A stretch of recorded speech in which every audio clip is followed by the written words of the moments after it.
The flashbulbs of Paris Fashion Week weren't just capturing couture. They were illuminating a scandal set to implode a multi-million-dollar empire. At the center of it all was Vincent Beaumont, a titan of fashion publicly flaunting his new muse, an influencer half his age. But what he didn't know was that his heavily pregnant wife, the woman he'd dismissed and left weeping in their palatial apartment, was watching. She wasn't just his wife. She was the architect of his success, the silent, anonymous investor behind his entire brand. And she had just arrived at the Grand Palais, not to beg for him back, but to collect on her investment with interest. The silence in the sprawling apartment on Avenue Montaigne was heavier than the baccarat crystal chandelier that hung in the foyer. From her window, Sofia Petrova could see the late summer sun glinting off the Seine, a river of diamonds flowing through a city that now felt like a prison. At 7 months pregnant, her world had shrunk to the dimensions of this opulent flat. A world curated by her husband, Vincent Beaumont, and one from which he was increasingly painfully absent. Her fingers traced the cool rim of a porcelain teacup, the pattern an intricate dance of gold leaf and cobalt blue. It was from a set he'd bought her after their first anniversary, a time when his eyes held a universe meant only for her.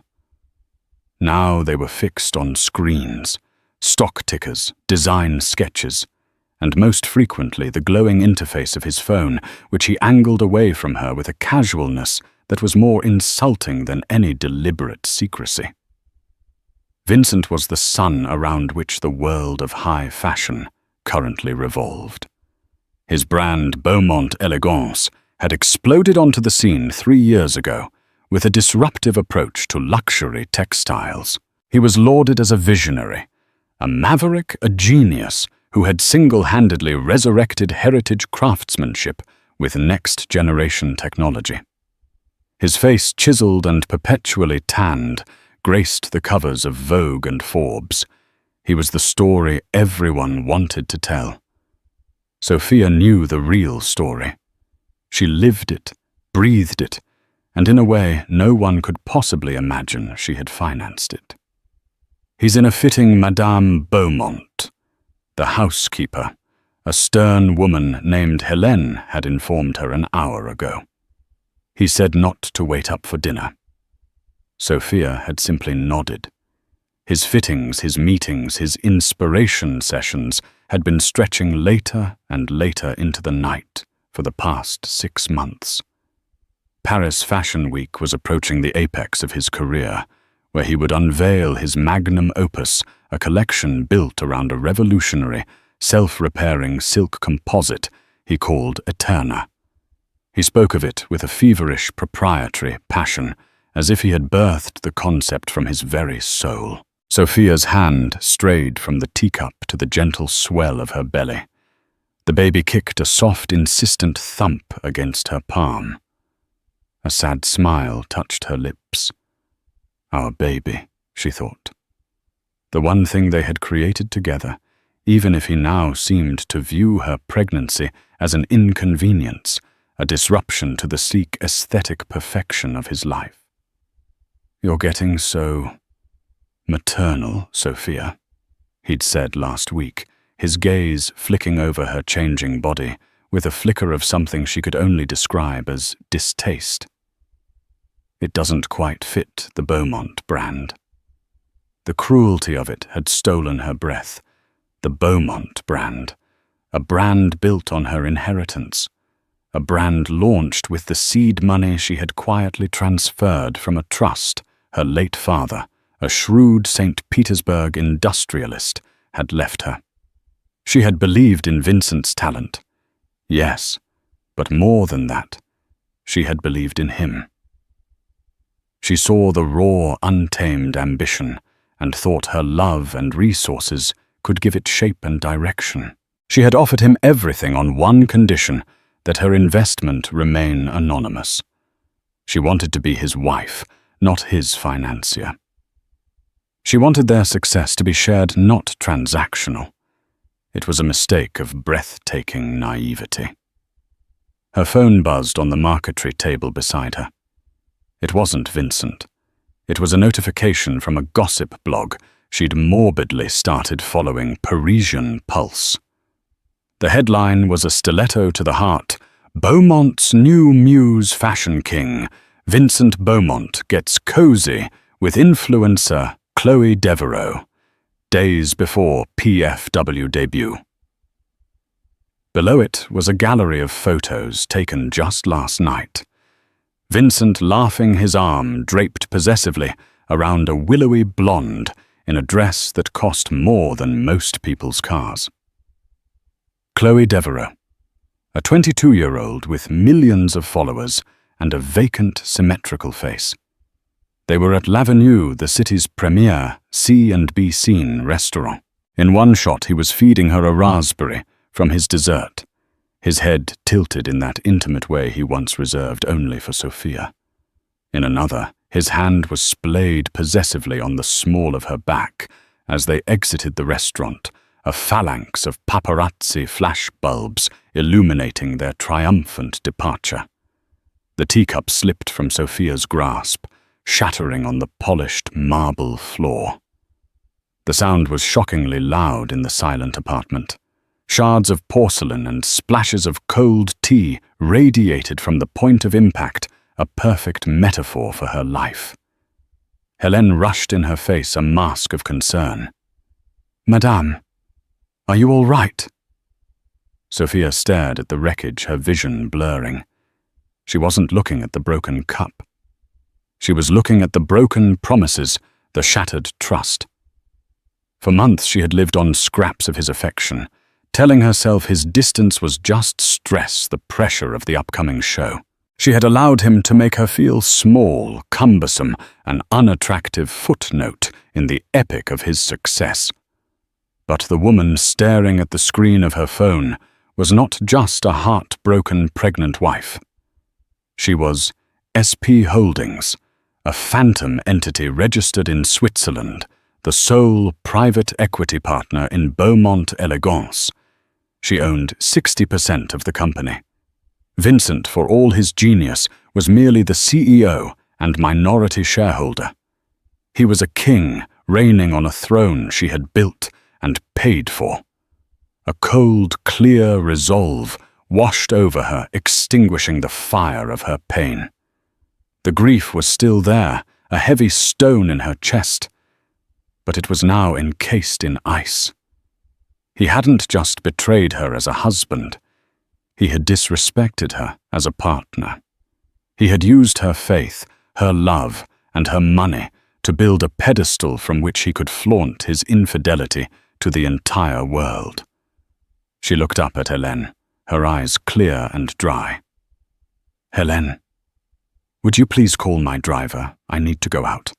"But madame, it is late, and the doctor said you should be resting." "This can't wait," Sophia said, her voice steady, devoid of the tremor she'd felt just moments before. She pushed herself up from the sofa, her posture straighter, her presence suddenly filling the cavernous room. "And Helene, please have my black Chanel coat ready, the one with the silk lining." The one he had always said made her look formidable. He was about to find out just how formidable she could be. The black Mercedes S-Class glided through the glittering streets of Paris, a silent predator in a city high on the scent of glamour and money. Sophia sat in the back, the buttery leather cool against her skin. The city lights smeared across the tinted windows, painting fleeting streaks of gold and ruby on her pale, composed face. She wasn't weeping. The time for tears was over. This was the time for strategy. Her destination was a discreet modern building in the 8th arrondissement, home to the offices of Chen & Associates, one of Europe's most feared and respected corporate law firms. Her destination was Ava Chen. Ava was more than just her lawyer.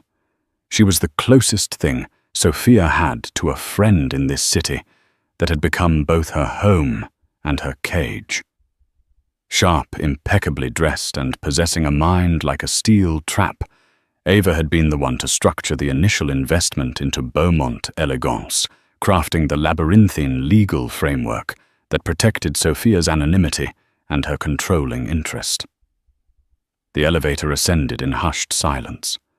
When the doors opened, Ava was waiting her usual severe black pantsuit, softened by a concerned expression. "Sophia," she said, foregoing formalities and pulling her into a careful hug. "I saw the photos. I'm so sorry." "Don't be," Sophia replied, her voice firm, as she stepped into the sleek minimalist office. A panoramic window offered a breathtaking view of the Eiffel Tower, its lights twinkling against the inky sky. "Sorrow is a luxury I can no longer afford. I need to know our position." Ava gestured to a leather chair opposite her vast, uncluttered desk. "Our position is ironclad. You are SP Holdings. You control the board through your majority share. The intellectual property for the Eterna fabric composite was developed using funds from your initial capital injection. Legally, the patent is owned by the parent company, which you control not by Vincent personally." Sophia nodded slowly, absorbing the information. "He calls her his muse. He's positioning her as the inspiration for this collection. He's going to parade her around at the show on Saturday." "Let him," Ava said, a predatory gleam in her dark eyes. "The higher he builds his pedestal, the further he has to fall. Right now, he's arrogant and careless. We can use that." Ava slid a tablet across the desk. On the screen was a series of financial statements, highlighted with notes. "I've had my forensic accounting team doing a quiet audit for the past 2 months. I had a feeling something like this might be coming." Sophia leaned forward, her heart beginning to pound, a hard, rhythmic drum against her ribs. "Vincent has been creative." Ava continued, her tone clipped and professional. "He's been funneling company money into a discretionary marketing budget. Except there are no invoices, no receipts, just regular 5-figure wire transfers to a holding company." Ava tapped the screen, bringing up the details of the recipient company. "Devereaux Creative Solutions." Sophia stared at the name. "Chloe Devereaux." "The very same," Ava confirmed. "He's been funding her lifestyle, her apartment on the Place des Vosges, her couture wardrobe, her influencer trips, all with Beaumont Elegance money. Your money." A fresh wave of nausea unrelated to her pregnancy washed over Sophia. It wasn't just infidelity. It was theft. A systematic, calculated plundering of the company she had funded, all to prop up the vapid existence of his mistress. "But the chief financial officer," Sophia began, "David Chen, he would have had to sign off on these transfers. He's always been so loyal to Vincent." A flicker of something unreadable crossed Ava's face. She took a slow, deliberate breath. "David is my brother, Sophia." The confession hung in the air, heavy and shocking. Sophia stared at her, trying to process the revelation. David Chen, the mild-mannered, brilliant CFO who had been with Vincent from the beginning, was the brother of her own lawyer. "I know," Ava said, meeting her gaze without flinching. "It's a conflict of interest I should have disclosed, but I needed to be sure. For the past year, I've suspected Vincent was pulling David into something illicit. My brother. He's smart with numbers, but he's weak-willed. He idolized Vincent, saw him as a mentor. Vincent exploited that loyalty." Ava's professional mask cracked for a moment, revealing a glimpse of familial pain. "I've been trying to get through to him, warning him that Vincent would throw him to the wolves the second it was convenient. He wouldn't listen. He helped Vincent hide these payments, classifying them in ways that would evade a standard audit." This was the piece Sophia hadn't known. The betrayal wasn't just Vincent's. It was a conspiracy. What does this mean for us? Sophia asked, her voice quiet. It means we have him on financial malfeasance and breach of fiduciary duty. It's not just a personal grievance anymore. It's a corporate crime. Ava explained, her composure restored. It gives us leverage beyond the standard shareholder agreement. We have grounds for immediate for-cause termination. Sophia looked out the window at the sparkling tower, a beacon in the Parisian night. When she had first arrived here, she saw it as a symbol of romance, of the beautiful life she and Vincent would build together. Now she saw it as a watchtower. She had been under surveillance, her every move anticipated her downfall being plotted from within her own company. But they had made one fatal error. They had underestimated her. They saw the quiet, supportive wife, not the daughter of Mikhail Petrova, a man who had built an empire from the rubble of the Soviet Union, a man who had taught her that the most important lesson in business was to know your enemy, and never, ever let them know the full extent of your power. He wants to make a spectacle at the Grand Palais, Sophia said, turning back to Ava. He wants to stand on that stage with his muse on his arm and be anointed to the king of fashion. It will be his coronation, Ava agreed grimly. No. Sophia corrected, a sliver of steel in her tone. It will be his abdication. I'm not going to file a motion in a boardroom. I'm not going to send a letter from your office. Ava watched her, a slow smile spreading across her face as she understood. You want to do it in public. He chose the stage, Sophia said, her hand resting protectively on her unborn child. I'm just going to write the final act. Get me an invitation to the show, Ava. Front row. And have all the documentation ready.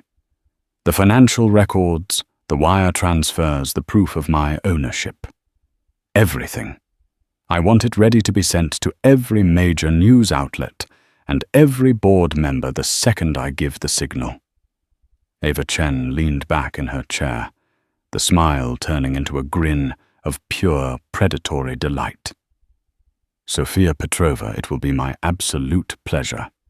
He's about to learn that hell hath no fury like a woman whose love he scorned and whose money he stole. The Beaumont Elegance Atelier was a hive of frantic, controlled chaos. The air hummed with the snipping of scissors, the whir of sewing machines, and the low, urgent murmur of French, Italian, and English.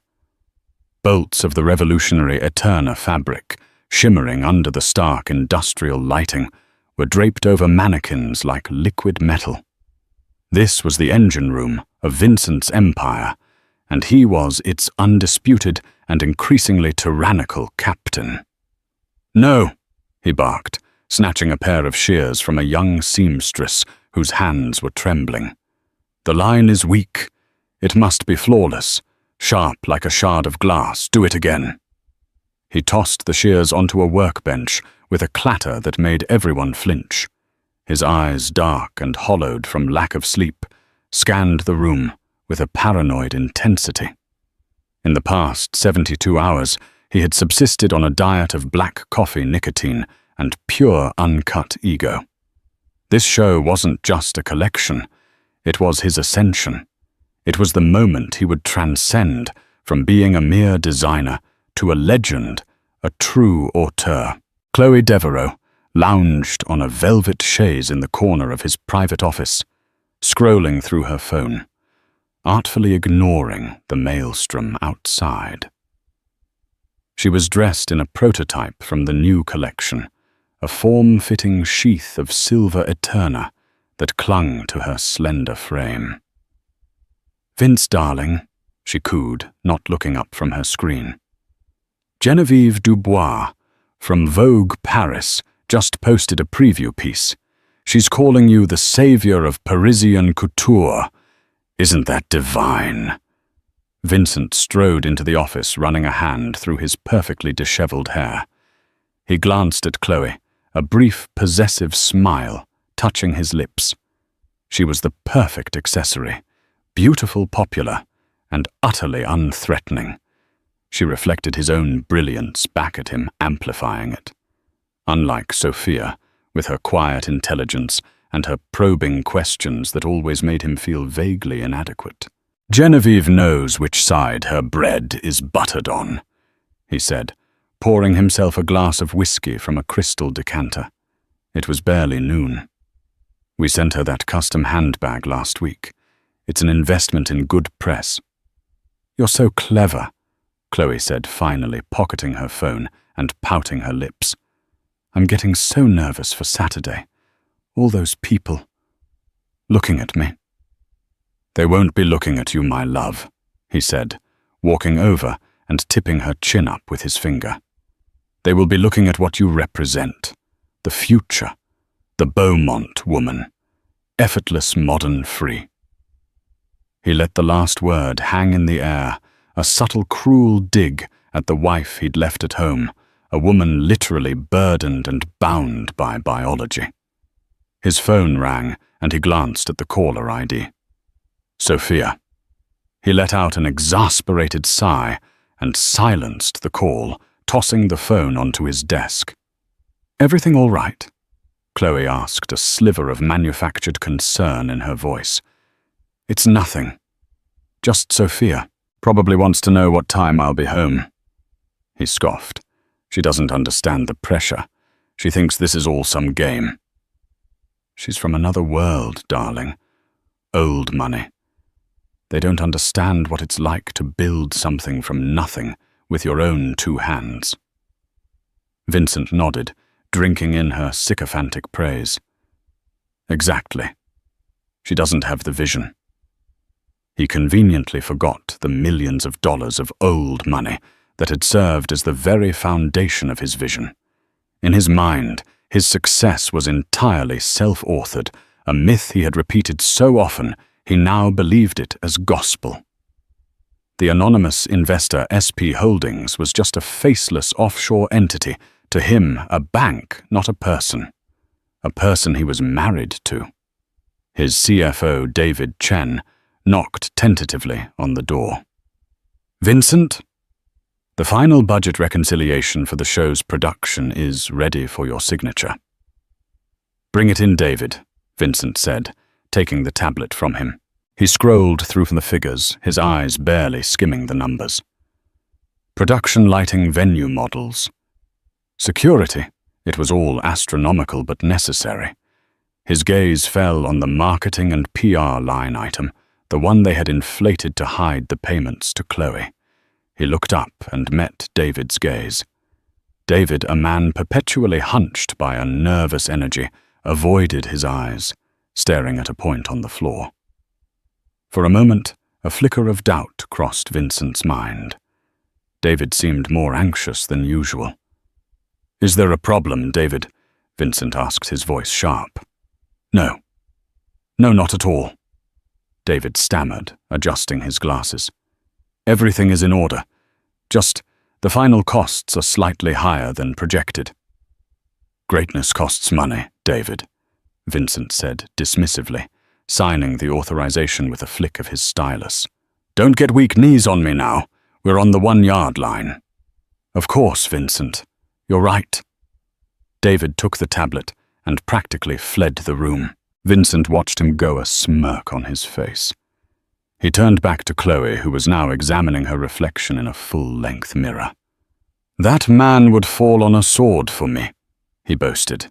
"As he should," Chloe said, striking a pose. "You've made him a rich man." She turned, her expression turning serious. "Vince, we need to talk about my shares. You promised. Once this collection is a success, you said you would make me a partner. Something official." Vincent's smile tightened. "All in good time, my love. Let's get through Saturday first. Once the new valuation comes in, we'll have my lawyers draft the paperwork. A small percentage as a thank you for your inspiration." He had no intention of giving her a single share. Chloe was a temporary amusement, a beautiful disposable tool. Once her utility as a muse and a public statement of his virility had passed, she would be replaced. The only partnership he cared about was with himself. He strode to the window overlooking the atelier floor. His team scurried below like ants, all working towards the glorification of his name. He was a king surveying his kingdom. He felt a surge of adrenaline, of pure, unadulterated power. Everything was falling into place. His masterpiece collection was ready. The press was fawning over him. His beautiful, vapid mistress was by his side, and his quiet, inconvenient wife was tucked away out of sight and out of mind. He was Vincent Beaumont, and he was invincible. The throne he had built for himself, propped up by stolen money and broken promises, felt as solid as stone. Saturday evening arrived, draped in the electric blue of a Parisian twilight. The Grand Palais was a beacon of light and ambition, its magnificent glass and steel dome glowing against the darkening sky.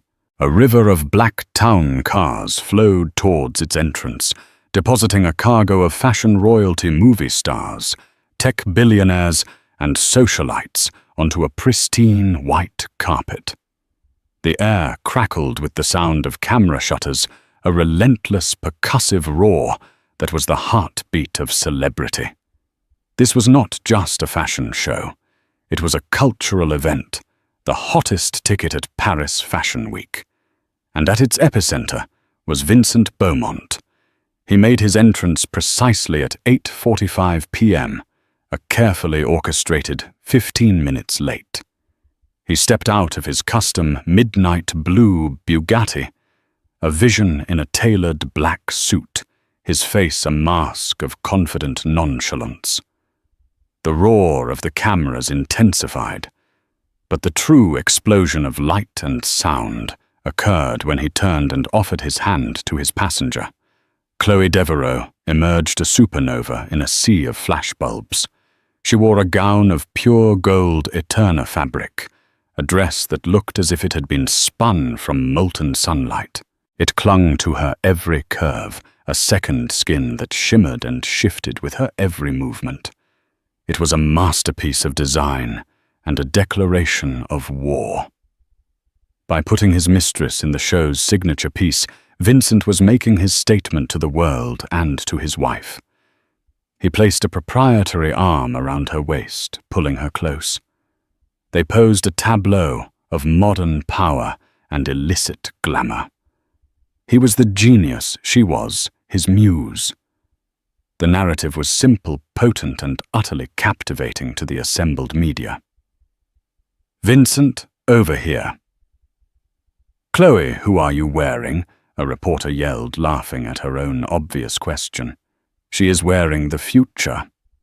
Vincent answered smoothly into a proffered microphone, his voice a low, confident purr that was broadcast across dozens of live streams. "She is the spirit of Beaumont elegance." Inside the scene was even more breathtaking. The vast space beneath the glass dome had been transformed into an ethereal forest of white sculptural trees. A winding, illuminated runway snaked through the installation. Every seat was filled. Anna Wintour was in the front row, her iconic bob and sunglasses, making her look like a stoic deity judging the mortals. Alongside her were CEOs, artists, and aging rock stars. Vincent, with Chloe still attached to his arm, moved through the crowd like a conquering hero. He accepted congratulations, clapped backs, and kissed cheeks, all while keeping up a steady stream of charming patter. "The collection is my most personal yet," he told Genevieve Dubois, who was practically vibrating with excitement. "It's about shedding the old and embracing the new. A true rebirth." The subtext was as subtle as a sledgehammer. He seated Chloe in the front row in the seat of honor, directly at the end of the runway, a place traditionally reserved for a spouse or family member.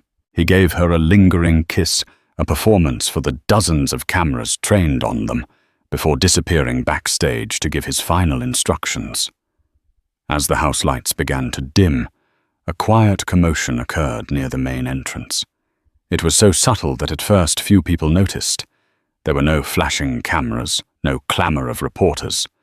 A single woman, flanked by a discreet security guard, was being shown to a seat. It was a good seat, but not in the front row. It was in the second row, slightly to the side, a spot that offered a perfect, unobstructed view of both the runway and the front row's guest of honor. The woman was Sofia Petrova. She wore the black Chanel coat, its classic lines a statement of quiet, enduring elegance in a room full of fleeting trends. Her hair was pulled back in a simple severe chignon, and her face was pale but serene. She wore no jewelry, save for the plain gold band of her wedding ring. Her pregnancy was now undeniable, a gentle, proud curve beneath the expensive wool. She moved with a slow, deliberate grace, her composure an invisible shield. A few people who recognized her gasped. Whispers began to ripple through the rows. "Is that his wife? I thought she was on bed rest. My God, she's pregnant. This is a disaster." Chloe Devereaux, preening in her front row seat, felt a sudden chill. She saw the whispers and turned her head. Her eyes met Sophia's across the aisle. For a fleeting second, Chloe's practiced smile faltered. She saw not a weeping, defeated woman, but a figure of immense, unnerving stillness.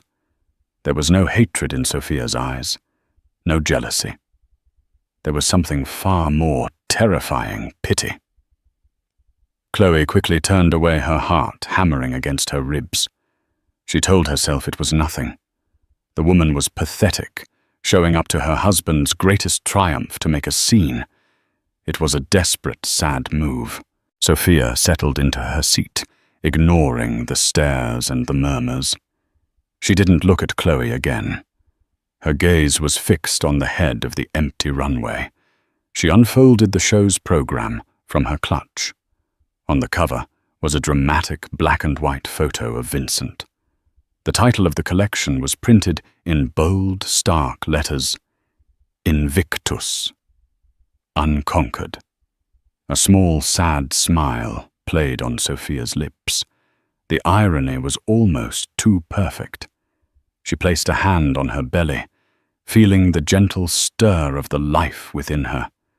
She was not here to fight for a man who was already lost.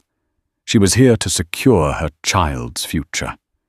She was here to reclaim what was hers. The music began to swell, a dramatic orchestral score. The lights went down, plunging the Grand Palais into darkness, save for the glowing runway. The show was about to begin, and so was the demolition. The first model stepped onto the runway, and a collective gut rippled through the audience. She wore a pantsuit made of white Eterna, tailored with razor-sharp precision. As she walked, the fabric seemed to float, catching the light like 1,000 tiny diamonds. It was architectural, yet fluid, classic, yet futuristic. It was, in a word, magnificent. The collection unfolded as a masterclass in modern luxury. There were flowing evening gowns that seemed to defy gravity, structured coats with severe, powerful shoulders and delicate blouses that shimmered like moonlight on water. Vincent, for all his moral failings, was undeniably a brilliant designer. He had taken Sophia's investment and the technology it had funded and spun it into something breathtaking. From her second-row seat, Sophia watched with a strange sense of detachment.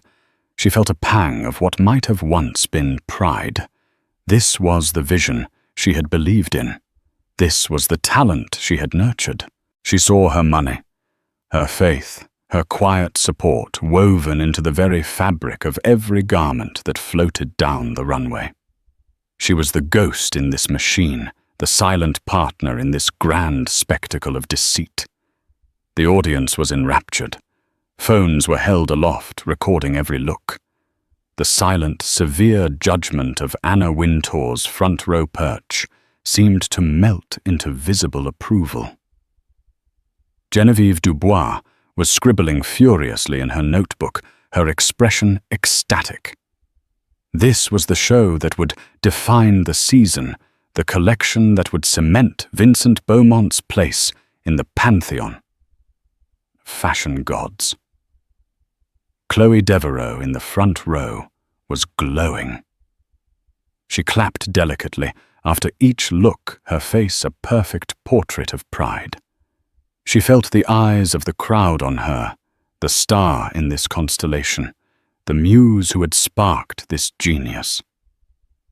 Each passing model was a confirmation of her own victory, a nail in the coffin of the dowdy pregnant wife hiding in the shadows.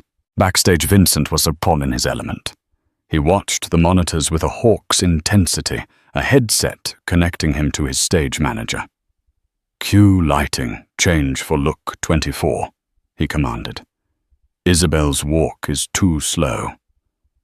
Tell her to pick it up. I want power. I want hunger." His team scurried to obey his every command. He was high on the energy of the room, the palpable adoration flowing from the audience. He could already feel the rave reviews, see the headlines. His stock would soar on Monday. The orders would pour in. He had done it. He had created a masterpiece.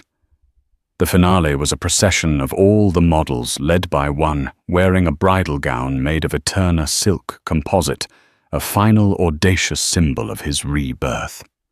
As the last model receded, the dramatic music faded, replaced by thunderous, sustained applause. The lights came up. This was the moment. Vincent strode out from backstage, a triumphant smile plastered on his face. He jogged down the length of the runway, his arms outstretched to accept the adulation of the crowd. People were on their feet, cheering, whistling. He was a rock star, a king, an emperor. He reached the end of the runway and took a deep theatrical bow. He blew a kiss towards Anna Wintour. Then he turned and extended his hand towards the front row, his eyes locking with Chloe's. "And I must thank my muse," he said, his voice amplified by the sound system booming through the Grand Palais. "The inspiration for this entire collection. The incredible, the beautiful Chloe Devereaux." He pulled her from her seat, and she joined him on the runway. The flash bulbs erupted in a blinding frenzy. He wrapped his arm around her waist, raising their clasped hands in the air like a prize fighter and his trophy. It was the ultimate public declaration, a brazen, humiliating confirmation of everything the gossip columns had been whispering. He was publicly replacing his wife. From her seat, Sophia watched the scene unfold.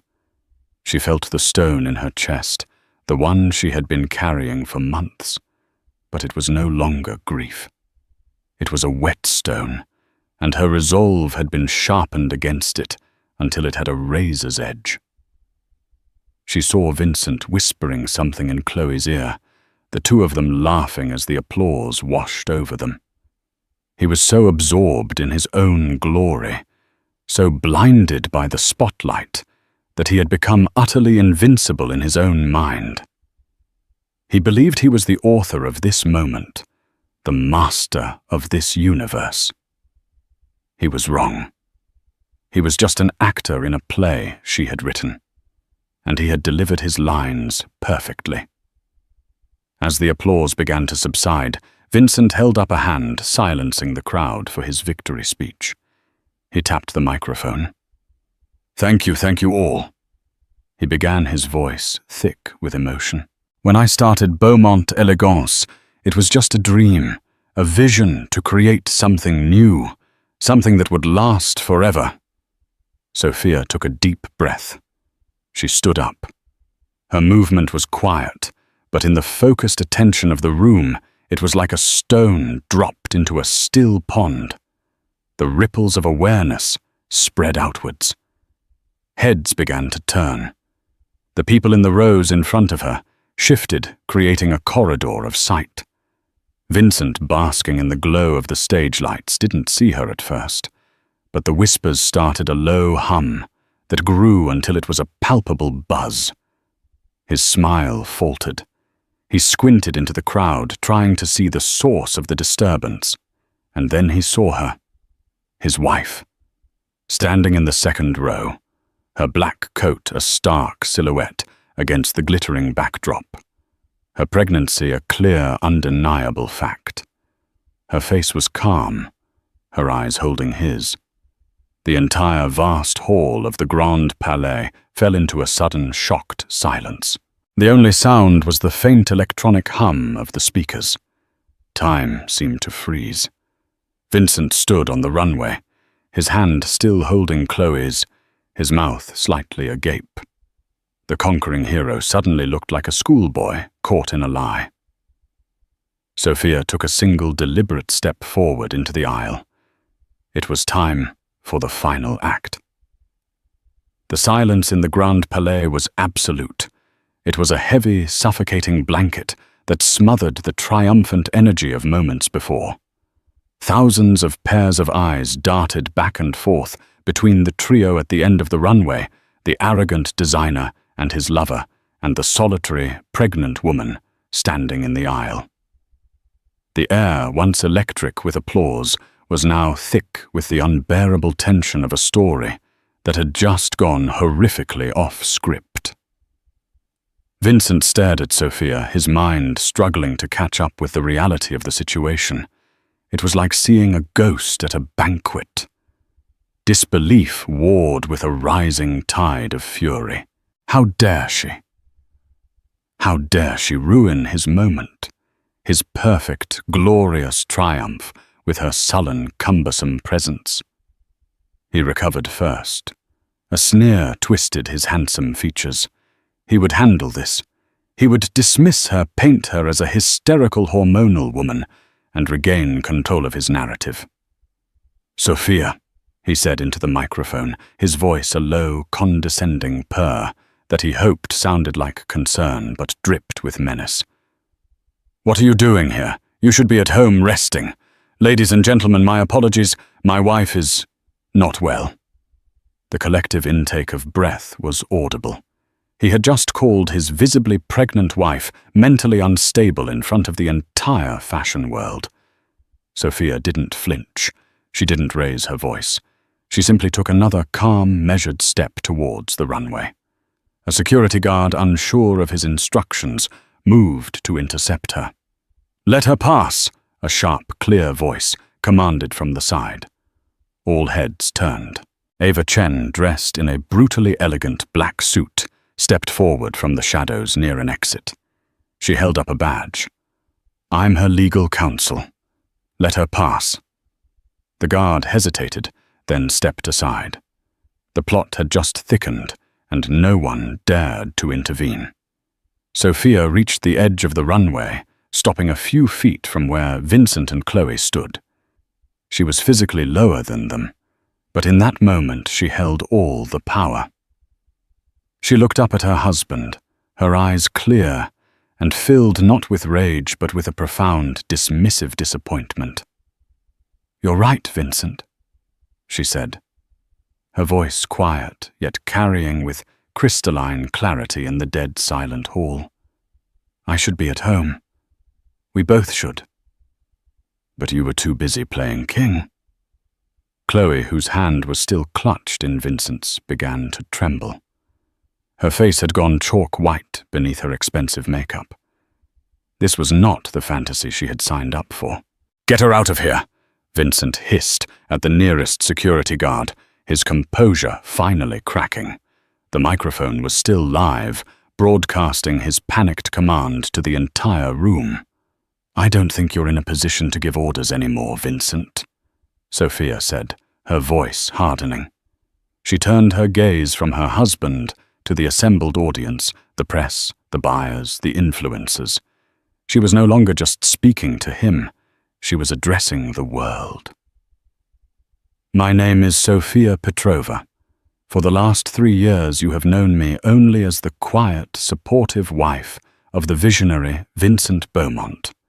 She paused, letting the words hang in the air. But a name you might be more familiar with, especially if you sit on the board of this company or follow its finances, is SP Holdings. A wave of confused murmuring swept through the room. SP Holdings was the legendary, mysterious private equity firm that had provided the seed capital for Beaumont Elegance. It was famously press-shy, a silent partner that had allowed Vincent Beaumont to be the sole public face of the brand. Vincent's blood ran cold. The color drained from his face. It couldn't be. It was impossible. He stared at her, a dawning, sickening horror in his eyes. SP Sofia Petrova. The initials had been staring him in the face for 3 years, and he had been too arrogant, too self-absorbed to ever see it. That's right. Sofia continued, her voice gaining strength, resonating with the authority he had never known she possessed. I am SP Holdings. I am the sole anonymous investor who provided 100% of the startup capital for Beaumont Elegance. I am the majority shareholder controlling 60% of the company you are all here to celebrate tonight. The silence was replaced by a roar of shocked gasps. Cameras, which had been lowered, were now raised again, no longer aimed at the fashion, but at the raw, unfolding human drama. This was a story far more compelling than any dress. This revolutionary Eterna fabric, Sofia went on, gesturing to the golden dress clinging to a horrified Chloe Devereaux, was developed at a Swiss laboratory, a project I personally greenlit and funded with an additional 8-figure capital injection last year. Vincent didn't invent it from a stroke of genius. He was merely the creative director assigned to the project I paid for. She had systematically taken apart his entire legend in less than a minute. He wasn't the visionary. He was an employee. He wasn't the king. He was the court jester, and his reign was over. She finally turned her attention to the trembling woman beside her husband. And you, Miss Devereaux. This beautiful gown you're wearing, your apartment on the Place des Vosges, your expensive holidays, I'm so glad you've enjoyed them, because I paid for those as well. Ava Chen chose that exact moment to step forward again. She handed a small, innocuous-looking USB drive to a stunned-looking reporter from the New York Times in the front row. On that drive, Ava announced in a voice that cut through the chaos, you will find the complete financial records of Beaumont Elegance, detailing multiple unauthorized wire transfers from corporate accounts to a shell company owned by Miss Devereaux, as all signed off by CEO Vincent Beaumont and CFO David Chen. Consider it an exclusive. The reporter looked at the drive in her hand as if it were a bomb. In a way, it was. The name drop David Chen was the final devastating blow. The mention of the CFO transformed the scandal from a messy public divorce into a full-blown corporate coup implicating others and hinting at a deeper conspiracy. Vincent finally let go of Chloe's hand as if she were on fire. He stumbled back a step, his face a mask of utter devastation.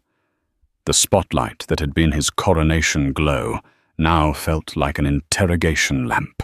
He was exposed stripped bare in front of the entire world he had worked so hard to conquer.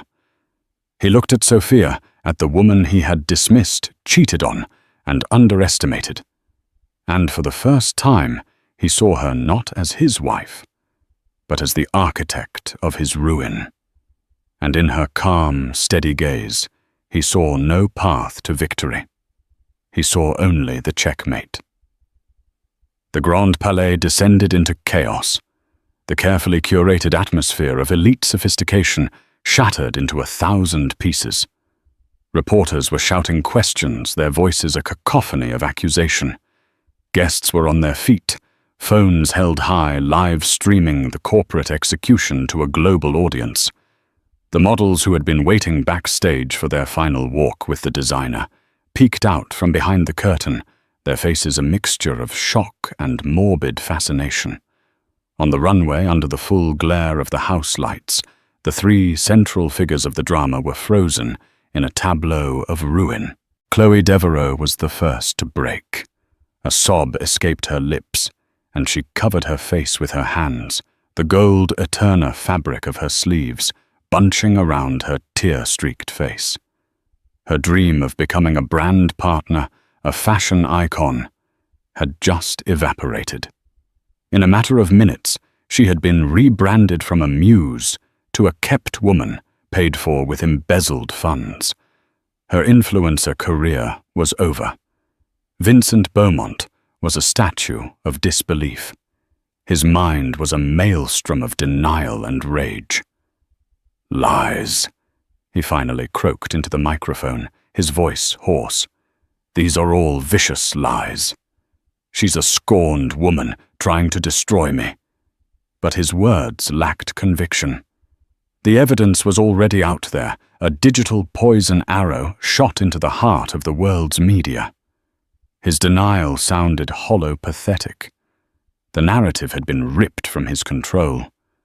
Sophia simply shook her head, a gesture of pity more damning than any insult. "The truth is not a matter of opinion, Vincent. It's a matter of record, and the records are now public." Ava Chen, ever the strategist, made her next move. Furthermore, she announced, her voice ringing with legal authority. Pursuant to clauses 12.4 and 15.1 of the primary shareholders' agreement of Beaumont Elegance S.A.S.P., Holdings is hereby calling an emergency virtual board meeting effective immediately. She held up a tablet, its screen already showing the faces of the other three board members, a Swiss banker, a London-based retail magnate, and a stern-faced Japanese industrialist, all looking grim and utterly poleaxed. They had clearly been pre-warned and were on standby. An email notification had likely just pinged on their phones, containing a link to the same dossier the New York Times reporter now held. "The primary agenda item," Ava continued, "is the immediate for-cause termination of CEO Vincent Beaumont on grounds of gross financial malfeasance, embezzlement of corporate funds, and actions bringing the company into severe public disrepute. All in favor?" On the screen, 3 hands went up almost immediately. There was no discussion. There was no deliberation. It was swift and brutal. "The motion carries," Ava declared into the stunned silence of the room. "Vincent Beaumont is hereby removed from his position as Chief Executive Officer and stripped of all executive authority, effective immediately. Security will escort you from the premises." 2 large men in black suits, who had been standing discreetly by the exit, began to walk purposefully towards the runway. It was then that Vincent finally broke. The sneer, the arrogance, the charisma, it all melted away, revealing the terrified narcissistic man beneath. "No," he whispered, shaking his head. "No. This is my company. My name is on the building I built this—" "You built nothing." Sophia's voice cut through his desperate rant. It was the first time that she had shown a flicker of emotion, a cold, righteous anger. "You were given a chance. You were given my trust, my support, and my capital, and you used it to disrespect me, to steal from me, and to build a monument to your own ego. The name on the building is just a brand, and as the majority owner, I can change it to Petrova Couture tomorrow morning if I wish." That final threat seemed to slap the fight out of him. He looked from Sophia's unyielding face to the approaching security guards, to the thousands of phones capturing his humiliation. He was trapped. There was no escape. He turned and fled, not with a defiant stride, but with a panicked, stumbling run. He scrambled backstage, disappearing from view. His exit met not with applause, but with a new wave of frantic shouting from the press. Chloe was left alone on the runway, a gilded statue of shame. She looked wildly around as if searching for an escape route, before she too turned and hurried backstage, her golden dress, once a symbol of triumph, now looking like a cheap costume. The show was over. Sophia stood for a moment longer, a solitary, powerful figure at the edge of the stage. She placed a hand on her belly, a silent promise to the child within. This was for you. This legacy, this future is for you. She turned without another word and walked back through the aisle, Ava Chen falling into step beside her.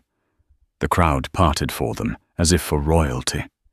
The whispers that followed her now were not of pity, but of awe. They had not just witnessed the fall of a king. They had witnessed the ascension of a queen. Outside the Grand Palais, the ripple effect was already beginning. News alerts were blasting onto millions of phones worldwide. Beaumont CEO fired in shocking Fashion Week coup, read one headline. Wife revealed as secret billionaire investor, exposes affair and embezzlement, screamed another. The hashtag #BeaumontDown was trending globally within 10 minutes. In a quiet corner of the city, David Chen sat in his darkened apartment, his phone buzzing incessantly on the table. He watched a live stream of the events, his face ashen. His sister Ava had warned him. She had told him Vincent would burn him without a second thought. He had made his choice, hitched his wagon to a falling star, and now his career and reputation were being incinerated in the blaze. As Sophia slid into the back of her waiting Mercedes, the adrenaline began to fade, replaced by a profound, bone-deep exhaustion. But beneath the exhaustion was a feeling she hadn't experienced in a very long time. Peace. The gilded cage was broken. The silence in her apartment would no longer be one of loneliness, but of sanctuary. "It's done," she whispered more to herself than to Ava. "No," Ava replied, a rare, genuine smile on her face as the car pulled away from the media circus. "It's just begun."